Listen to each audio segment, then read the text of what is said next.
Hello, this is Microphone Media. Please like, subscribe, and share. Thank you. سلام تعينا هذا اللي دحين دويلكم دحين حديركم من العالم زلهم سمعتنا سلام نأخذكم يقول أزي مايكروفون ميدياين مايكروفون ميديا حدش زوانكم كعامة نقعد احنا مساهم النابلنا ناي كل شيء عمد مسكي ناي زفيت سبنا أكال كوينكم كتقصلوا سبسكرايب زي جوركم سبسكرايب جبروا لايك كيركم جمروا وسمعتي أجد داسي زوانا حبرتها يزن هذه بتعامي متشم هذا زي تناقح حزبنا إن من جزيهم يفرطون مالتيو عبي عمل اللي تنكترين تسرح زلوا بزحات كلهم تمثلاتنا وون معراب تجراي وون زكاير زلوا عبزح شرحتات يسرح له هذه سراوي تجراي نمبتان زي جورو نجاريلن سراوي تجراي نمتكام زي جورو نجاريلن كاب سراوي تجراي بزح نجار نخفتن نخسرق يجورو ام زلون عبي أحمد بزح شرحتات له تعبية تزعبية قاو كلهم شرح جن نواخاتهم كنا بالعنا سراوي تجراي نام معرابي خيدلو يدالو قاللو يبهللو تأيد حق زلو بسودان زلو سراوي تون كم زي قبر له نقول بزح نجار زين هاتي وصله بزعبون كنا نجركم هنا كشعب متعرش مسانا صنيحهم سمعوه كهذا إنه سمعوه جن من بتجروا أنا قريلن لايك مقباريو كلهم تأتيهم ترينت لهم لايك أنت غيركم هو يوتيوب بعدي فتو ولا اللي خزرقوا هايو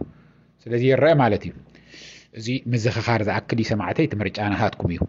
زي نقولكم باركس نافتو ناي عبي أحمد شرح وفدكم هذه نعبنت كابا دو تقرأي هز رقمنا يو زينا أنت اللي مثلكم تناي عبي أحمد عبي يخوصلكم يه جن زرقمنا يو كابا أرمي 33 مرة خبر راديوات تسريقو تزوريفو ساعة حمشت دايليتي ناب عفار ويكعم حرام ريت الناول سوق عوض لو نجيتاچو ناو توسيدو اللي بحال كاب دو تقرأي እንግዲህ ያው ሽገር ይለም ናው ወሲዶም ወለው ይባሃዳለው ፎቶግራፍን ገለም ዘደግፈም ወን ሰንኮራ ሆርናይ ጌታቸው ረዳ ይልጥፉ ወለው ሐቅ ድዩ ሐቅን ተኮይነ ዓመ ከመይ ጌርካ እዩ ከምዚ ክግበር ወፂሑ ብስሩ ኣብ ደቡብ ትግራይ ዝካየድ ዘሎ ሲ እንታይ ክሻዕ ዝኸውን ይዝረአ ዘሎ እዚ ካልኣይ ደመቀ ዘውዱ ክኸውን ዝፍትን ዘሎ ሃፍቲ ኺሮስ እንታይ ክሻዕ ዝገብር ከም ጽበይዎ ዘሎ ይርደአንን ንምንታይ እዩ ሰብ ዝናናዓቁ ሰብ ዝርበሽ ዝኹለይ ዓበይቲ ዓዲ ዘለዎ ዝኹለይ ሽማግለታት ዘለዎ ብሽማግልና እውን ክዕረቕ እየ ኢሉ መፅኡ ዝነበረ ሕዚ ግን ውፈር ተበገስ ተዓጠቐና በሉ ሓድሽ ፓርቲ ኣዳሊና ኢና ማለት ምንም ክፍኣት የብሉን የደራጁ ማንም መፅኡ ክሰርሐሉ ብሰላም ክሻዕ ዝኾነ ድረስ ዝፍቀድ እዩ ብናይ ትግራይ ሕግም ይኹን ብናይ ፌደራል ሕጊ ግን ዕጡቕ ኮይንካ ሙኻዓም ብፌደራል መንግስቲ ዝድገፍ ቡት ጆኖሳይደር ዝድገፍ بتوم مخرتي نايت جونوسايدر ناي عبي أحمد إن جيتاچو ردا وانا من مخرت نايتم جونوسايدر هتكوين زنيهو باعتهم زدقف هذا صوار كاب سراويت زريفنا وسيدنا دنايلهم علاو غير مدلو زي حق يكون ملس يعولو تارمي ملس نخول يناون نزار ولو زلنا اب دبو تግራይ ዝግበር ዘሎ ሽፍትነት هذن ድሕር ጠጠው ዘይሉ ድሓረ ልክዕ ከምታ ምዕራብ ትግራይ ንሪኣ ዘለና ሃምዓይ ሃትከውን نبللنا احنا دغيمنا نزاربلنا حفت غيروس ዝበሃል ሰብ ببزح عيدو زጫማለ قدر بحصينه مصينم بأخلم بزيتم بمግብም بكل ነገር ዘሪፎም እዮም ሰሪቆም እዮም ካብ ዝበሃል ሓደ ዝኾነ ሰብ بنتهم ناي جونوسايدر ناي عبي أحمد جونوسايدر ኣብ ትግራይ ሓደ ልዕሊ 1 ሚልዮን ጽንተ ዘውጽሑ ዘማخرو ዘለው ዋና መማኸርቲ ኮይኖም ጥይት ዘይበስ ማኪና ተዋውና ገዛ ተዋውና ደሞዝ ይخفلنا ለናወሉ ኣብ ዱባይና ተሸራሸሩ ዝዛረቡ ዘለው ጌታቸው ረዳ ባኣቶም ዝምራሕ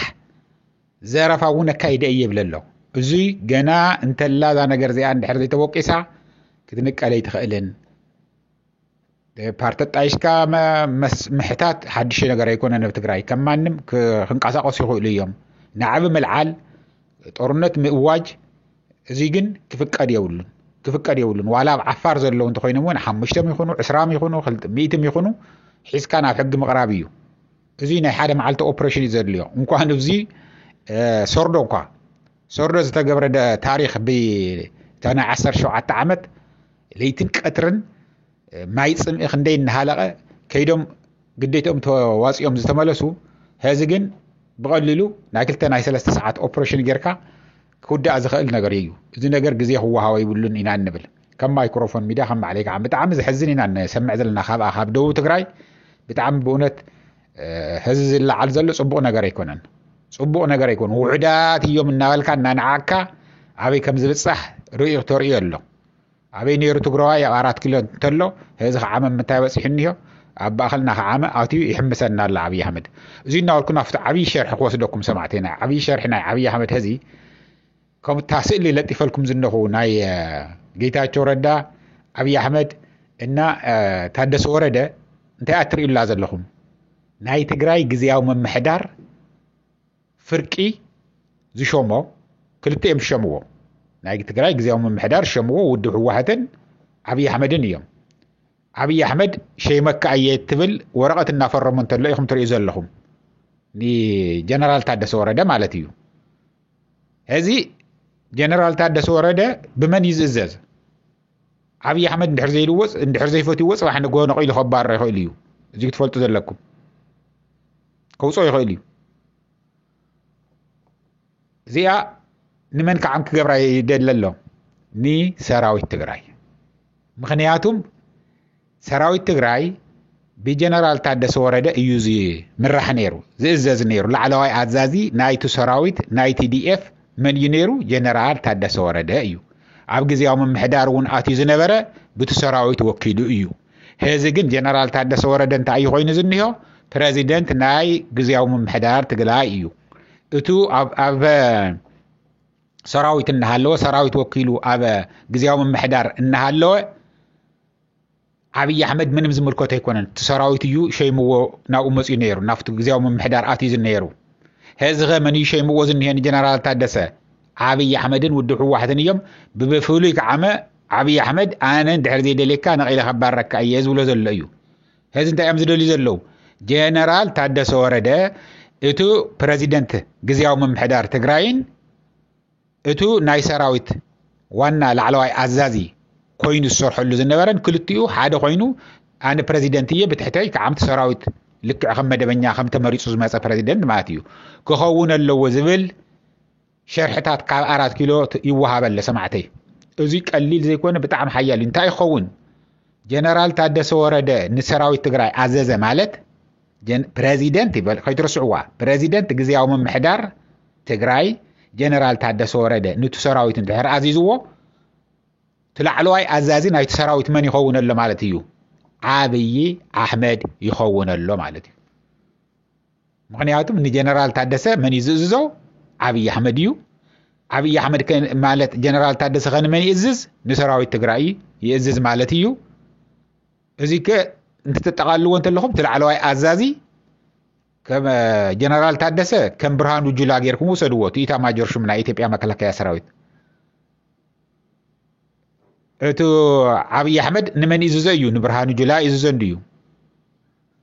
عبي أحمد كان مني إززيو جنرال تحدث ورده ويك عم نيايت بريزيدنت جزياو محدار تجراي يززنديو سلازي تو سراوي تجراي بتحتيج عبي أحمد كخون يدل له وزيد شرح السرح هذا له شرح بصح شرح تاتي السرح هذا اللي سمعتي موجا أي واسألنا تواجينا هنشن فين خيلن نايمة رشا مرجع تدالينا خشع انت ناس تدالينا خشع النود مدلا وليتن كترن يمزد دالو زلو نوج تحنت نجر زي تفلت زلا نتجراي ديوم مجمرة خورو ويس نيرترا يوم خورو زي ارجس انيا يلوز زارب سبيلن زرخمنا ينجر حبريتا يلن جن انت سكلتين بحدا انت مجمرة نيرترا انت مجمرة نتجراي كوج بدحري خامة تجراي شني فين تشن تقوين نولون تشنيفو ويك عم تجراي مسعنوه ارترا ونكعنو يزدل زلو ويك عم ارترا مسعنوه مسودة نتجراي كعم مسيخ عنو يزدل زلو سلزي حدا فلالي خازر رأي كونن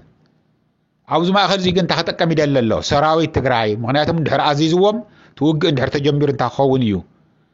ناب تجراي كتكوسن ديو عاودو تجراي كتكون يا مالتيو مغنياتهم كاززيو بقى سراوي تيكتيه فدرال مكلاكيا سراويت كأتو ناب تجراي إلكا فقيدنا يناب الكل ينتهدس ورده فقيد أي خبليو كاوت سراويت ندحر كاوت تجمبر عام سراويت ناس قليلين وجي إلا على مالتيو سلازي إزين تيكونه أو أنت بس إحنا أنت إيش جبر زلوا هذا بس من كس قاسي جبر اللي يوم قال سمعتي تسراوي تجراي ما راح يقوم نخمرصو لعلن تحتن يوم زول زلوا جنز السنة خلو 7 اللو أنا توم ناي تجراي أم فتزلوا قالن كبل عيدلن هذه رجس أنيا خوينا سلزي فلت رجس أنيا خوينا 100% አረጋጊጽ ስለዘይበልኩ እገለን ውን የሰናኸለሎ እዮም ክብል አይደልን ወይ ታደሰ ወረደውን የሰናኸለሎ እዮም ክብል አይደልን አብይ አህመድ ግን ብልዓሉ ኮይኑ ዋና ዘሽክርክሮ ዘሎ ብቱ ጆኖሳይደር አብይ አህመድ ብቱ ናይ ጆኖሳይደር አማኻሪ ጌታቸው ረዳ ኮይኖም ዝሽርሕዎ ለይትን ቀትርን ዝሰርሕሉ ዘለው ግን ታደሰ ወረደ ተናአሰ ታ ናይ ሰራዊት አዛዝነቱ ሒዙ ቅጽል ተመሳሲሉ ጥዑም ኮሲን ኮይኑ ሻዓ ዝገበር ጌርካ ሁሉ ነገር ጌርካ ታደሰ ወረደ ናይ ሰራዊት ትግራይ አዛዝ ኮይኑ ናይ ግዜያዊ ምምሕዳር ፕሬዚደንት ኮይኑ ቱ ፕሬዚደንት ዓመ ሁሉም ተባሂልታት ፖሊስም ይኹን ሚሊሻም ይኹን ሰራዊትም ይኹን ብትሕቲኡ እዩ እናተባሃለያ እዚ ፍሉይ ዝኾነ TDF መደበኛ ሰራዊት ኣይኮነን ደሞዝ ዝኽፈሎ ኣይኮነን ተጋዳላ እዩ ዝጋደል ዘለኻ ዓመ ሉዓላዊት መሬት ትግራይ ዘንተ ንግዜያዊ ምምሕዳር ከተግብረን ተውሂወን ዘለዋ ወተወሪሩ ዘሎ መሬትና ሓራም ውፃእ ተማዛቢሎም ዘለውና መረበትም ምምላስ ዓገብ በደል ዘውፅሑና ሕጊ ምቕራብ እዚኦም ዝወሰሉ 5-6 ዝኾኑ ንሳቶም ምስኻዕ እዩ ብድሕሪኡ ከዓ ናይ መጨረሻ ብህዝቢ ዝተመረፀ መንግስትን ምምፃእ እዩ እዚ ግን እዚኣ ላዕልን ታሕትን ይብሉላ ኣለው ህዝብና ክትፈልጥ ኣለካ ሰራዊትና ክትፈልጥዎ ኣለኩም እዛ ነገር እዚኣ ሰራዊት ይፈልጥዎ እዮም ኢሎም ብደንብ ገይሮም እዮም ነገርምና ዘለው እዚኣ ግን ብደንብ ክስርሕላ ኣለዋ ሚድያታት እውን እንተኾነ ደጋጊምካ እዚ ክስራሕ ኣለዎ ንሳቶም ለይቲ ምስ ቀትሪ ንቱ ሕማቕ ንሰይጣናዊ ዝኾነ ስራሕ እንታይ ሓፈሩ ለይትን ቀትርን ሶሻል ሚድያ እንትጨናንቕዎ ንሕና ግን ሓቂ ንህዝቢ ትግራይ ዝጠቀም ነገር ንምዝራብ ንድሓር ክንብል የብልናን ህዝቢ እውን ደጊመ ክብሎ ምክንያቱም ንሳቶም ትግራይ ንምፍልላይ ትግራዋይ ኣብ ልዕሊ ትግራዋይ ንምትኳስ ትግራይ ዓውደ ውግእ ንምግባር ለይቲ ምስ ቀትር እናሰርሑ ቢልዮናት መድብሎም ጆኖሳይድ ዝፈጸመ ኣብ ትግራይ ምስኡ እናሰርሑ ንኡ ኣማኸሩ ምስጢር ናይ ትግራይ እናውፅኡ ዘለን ዘየለን እናተዛረቡ ናብ ሚድያታት ቀሪቦም እናለፍለፉ ዝውዕሉ ዝሓድሩ ዘለው ዘይሓፈሮም ንሕና ግን ተጠንቀቕ ህዝብና ከም ዝመሰለ ሽግር ክመፀካ ይለዓለለ እዩ ሰራዊት ትግራይ ብዓብይ አሕመድ እንድሕር ተኣዚዙ ማለት ካብዚ ዝበለፀ ናይ ውርደት ናይ ጥፋት የለን እንተነኣሰ ሕድሕድ ክዋጋእ እዩ ማለት እዩ ሰራዊት ትግራይ ገሊኦም ዝተወሰኑ ቁጥር ዘለዎም እውን ምስ ዓብይ አሕመድ ኮይንና ክንሰርሕ ኢና ክብሉ እዮም እዚ ሓድሽ ነገር ኣይኮነን ነው ጀነራላት ደይነውን ካብ ንሳሙራ ዮኑስ ጀሚሩ ካብ ዮሐንስ መንጋግ ጀሚሩ ኣብ አዲስ አበባ ዘማኸረሎ ጀነራላት ትግራይ ደይኮኑን ነይሮም ኣብቲ ናይ 17 ዓመት ኮ ተመለው ዝበሃሉ ጀጋኑ ዝበሃሉ ዝነበሩ ፍቱን ዝኾነ ብጣዕሚ ዓመ ውራይ ዓወታት ዝሓፍሱ ዝነበሩ ጀነራላት እዮም ተመኡ ዘለው ስለዚ ከማኣቶም ዝመሰሉ እውን ክፍጠር ይኽእል እዩ እንድሕር ምፍልላይ ተፈጢሩ ሕዚ እውን ሓራ መሬት ዘይኮነ ዝበሃል ዘሎ ብዙሕ ነገር ዝዝረበሉ ዘሎ ንሱ ብምትእምማን እዩ ገንዘብ ወይ ሓይሊ ዘየሸንፎ ነገር የለን ኢሉ እዩ ዓብይ አሕመድ እዞም ባንዳታት ኢሉ ዓመ ደጊሙ ንሱ መቸም ዝዛረቦ መን ከም ዝፅሕፈሉ ባዕሉ ፅሕፎ እንድሕር ኮይኑ ጎበዝ እዩ ማለት እዩ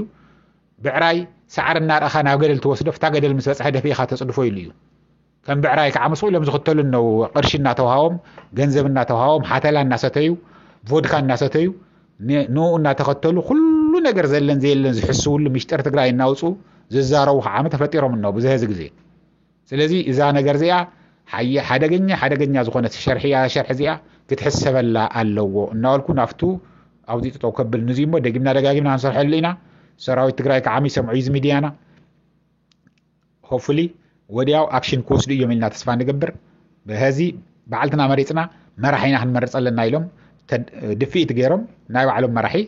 ክጣይሹ እዮም ኢለ ዝኣምን እዚ እናበልኩ ናፍቱ ናይ ምዕራብ ትግራይ ሰራዊት ትግራይ ናብ ምዕራብ ትግራይ ክኸይድ ይዳለሉ እናተባሃለ ብብዙሕ ሚድያታት ዝኽፈሉም ዘይኽፈሉም ናይ መንግስትም ኩሉ ነገር ይዝረብ እዩ ዘሎ እንታይ ዝገብር ዘሎ ሰራዊት ትግራይ ብፍላይቱ ኣብ ሱዳን ዘሎ እዚ ሕቡእ ዘይ ኣይኮነን ሰማዕተይ መንግስቲ ኢትዮጵያ ይፈልጦ እዚ መንግስቲ ሱዳንም መንግስቲ ትግራይም ኩሉ ዝፈልጦ እዩ ኣብ ሱዳን ዝኒሄ ሰራዊት ሕቡእ ምሽጥር ኣይኮነን ማለት እዩ ምሽጥር ዝነበረሉ ቀደም ነይሩ ሕዚ ግን ኩሉ ነገር ካብኡ እውን እናመፁ ብዙሕ ነገር ሸርሕውን ዝሰርሕሉ ነገር ኣሎ ግን እዚ ሰራዊት እዚ ብትግራይም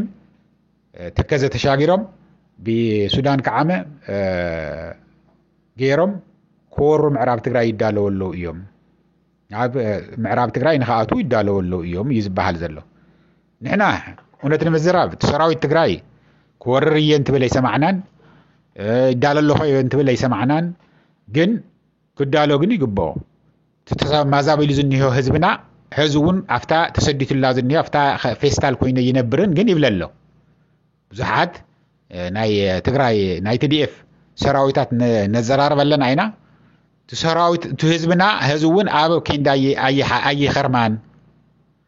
አብ ኬንዳ እንድሕር ከሪሙ ከምዘይ ይምለስ ብዙሕ ሰብ ከዓም ካለ ምዃኑ ስለንፈልጥ እንተስ ብውዴታ እንተስ ብግዴታ ናብ መረበቱ ክምለስ ኣለዎ ይብለሎ ሰራዊት ትግራይ እዚ እንተበለ ይኽፈሉ ድዩ እንደ ዓገብ ክንደይ በደል ዝበፅሖ ህዝብን የና ብቢልዮናት ዝቁፀር ገንዘብ መሬት ከየምልስሉ ንዓብይ አሕመድ ብገንዘብ ተዓዲጎም ክንደይ ነገር ዝገብሩን ነው هذا ከዓመ بتግራይ بኤርትራ አንፈትውን ዘሎ ጽቡቕ ነገር እንሰማዕ ኣለና ኤርትራ ኢዴ እቱን ትብለላ እዚ ዓብይ ነገር እዩ እውነት ንምዝራብ ዓብይ ሽግር ኮይንና ዝነበረ ናይ አምሓራ ሓይለ ይኮነን ናይ ፌደራል መንግስት ሓይለ ይኮነን ምዕራብ ትግራይ ንምሓዝ ብኦሞ ሓጀር ጌርካ ናብ ምዕራብ ትግራይ ዝትኮስ መዳፍዓት ቆይ ብስሩውን ምዕራብ ትግራይ ክትተሓዝ ዝገበራ መጀመርያ ትውግእ እንትልዓል እንተለውን ለይቲ ምስ ቀትርን 7-8 መዓልቲ بمدافعات تكوس لزنبرة بزح سراويت كعمو ونا إرترا سراويت بوغير أت لزنبرة نزي معراب تجرايز لقى حزبنا زغل عجمن زغل بدلن سجف بناي أمحارة تصفحات حيلتات أما يكادرا قتيل مها عامة رئيسا زحدقو كالي يغرس كاغول قاروس يم قاصلو بمرز بكيميكال غير مقاصل بو تاع معصمتي ناي تغاروسي نمن تخيف لك ناي غوندر يونيفرسيتي خيدو من معراب تجراي بكيميكال اقاصلهم وسمعتي بتعم تمزي ريبورت غيرنا ينرنا نمزخار ذا كل يمبر تفلطوا ويهم ግን ከንታይ ብለለው ተን ኩሎም ተጨፍጨፉ ሲት አምሓራ እዮም ዝሉ ዘለው ግን ሰራዊት ትግራይ ሄዚ ተልዒሉ ናብ ምዕራብ ትግራይ ይኸይድን ዘሎ እዚ ንሕና ንፈልጦ ነገር የለን ግን ካብ ኩሉ ናይ ሰራዊት ካብ ላዕለዋይ ጀሚርካ ሻዕታ ታሕተዋይ ንሰምዖ ዘለና ህዝብና ክምለስ ኣለዎ እዩ ታደሰ ወረደ ናይ መጀመርያ ስርሑ ኣብ ሓንቲ ወርሒ ክገብራ ዝግብኦ ወይ ክልተ ወርሒ ክገብራ ዝግብኦ እቱ ተትሒዙ ዝኒሄ መሬት ትግራይ ሓራ መውፃእ እዩ ካብ ተስፋሕፋሕተው ተዓጢቆም ዘለው እዚኦም ኩሎም ናይ ተከዘዘብ ተብሂሎም ካብ ዓደም ሓራ ተመልሚሎም መፅዮም ኣወየው ዝነበሩ ሽማግለ ይቐሪ መነ ይቐሪ ኩሉ ተዓጢቁ ዘሎ ዕጥቁ ክፈትሕ ኣለዎ ጨፍጭፎም ዝኹለይ ነገር ገይሮም ዘባረሩ ወስኡል ካስታይ ከበልን ስለዚህ ሰራዊት ትግራይ የግድ ክዋጋ አይብሉን ነው እዚ ክትገብረለካ ኢሉ ከገድድ ኣለውን ታደሰ ወረደ እዚ ክትገብረለካ ቱም ዓብይ ምድላው ክኸውን ዝኽእል በቃ ድፊት ምግባር እዩ ሓይልኻ ምርኣይ እዩ ሓይልኻ ምርኣይ ሓያል ዱላ ከም ዘላትካ ይፈልጣ እዩ ታዱላ ዓምታይ ከም ትገብሮ ይፈልጣ እዩ ዓብይ አሕመድ እንኳን ህዝ ጨኒቅዎ ብኤርትራ ሓገዝ ይብሉ በምሓራ ሓገዝ ይብሉ በኦሮሞ ሓገዝ ይብሉ ይቕረና ናይ ኩሉ ሓገዝ እናሃለውን ሰራዊትና ጥይት ተወዲእዎ ይምበር سفن عقمن دليتن سئنو يكونن بسرو سممع بريتوريا زتقبره ግን ተቆልፋ ስለዝነበረት هذه خم ኣይተቆለፍን هذه ትግራይ ب360 ዲግሪ ኣይትዕፀን እያ ከም ቀደም ኣይኮነን هذه ነዚ እውን እዩ ለይቲ ምስ ቀትሪ እንታይ ነው ለለና ናይ ኤርትራ ናይ ትግራይን ምሕዝነት ወይ ከዓም ጽምዶ ወይ ከዓም ሕውነት ክትተኪኻ ክትኮ ዘይ ትኽእል እዩ ኤርትራም ብማንም ክትኮ ይትኽእልን ናይ ትግራይ ናይ ኤርትራ ዘብዐኛሃት ነው ተጋሩ ኮ ይብለሎ ብስሩ ዘብዐኛ እንታይ ዝበሃል ዋርድያ ናይ ትግራይ ኤርትራሲ ተጋሩ እዮም ይብለሎ በዓልቶም ንዓብይ አሕመድ ንሳቶም እናሃለው ክንወራይ ንኽእልን እቱ ዘዓበየ ናይ ሽርሽር ቦታ ኣብ ዓሰብ ክሰርሖ እየ ዝብል ዘሎ ዓብይ አሕመድ ኣሎ ዝተባሃለ ብዱባይ ዝርኦ ዘሎ ሆቴላት ዓይነት ሪዞርትታት ኣብ ቀይሕ ባሕር ክሰርሖ እየ ኣብ ዓሰብ ዝብሎ ዘሎ ንሱ ንኸይሰርሕ ናይ ትግራይ ህዝቢ ናይ ትግራይ ሰራዊት እዩ ዝኽልክለና ዘሎ ንሳቶም እናሃለው ኩሉ ንደልዮ ኤርትራ ብሙሉእ ቀሪዩ ተዓሰብ እውን ግዜ ክንሕዛ ንኽእል ዝብሉ ዘለው ናይ ማን እውን ዝኸውን ዝኽእል ኤርትራ እውን ምስ ትግራይ ተተሓባቢራ እዩ ኤርትራ ዓዊላ ክትዛረብ ኣለዋ ትግራይ ሉዓላዊ መሬቱ ክምለስ ኣለዎ ክትብል ኣለዋ ትግራይ ጠሚዩ ጾሚዩ እናሞተ ወደባት ኣይንዓጹን ኢና ነቶም ሓገዝ ዝህቡ ድርጅታት ብኤርትራ ጌርኩም ክትእትው ትኽእሉ ኢኹም ክትብል ትኽእል እያ እዚና ደጋጊምና ንብሎ ዘለና እዚ እናዋልኩ ሰማዕተይ ንህዘይ ኣብዚ ኣኽለኒ ክሻዕ ዝቕፅል ግዜ ሰላም ድሓን ዋዕሉ ድሓን ሕደሩ ቻው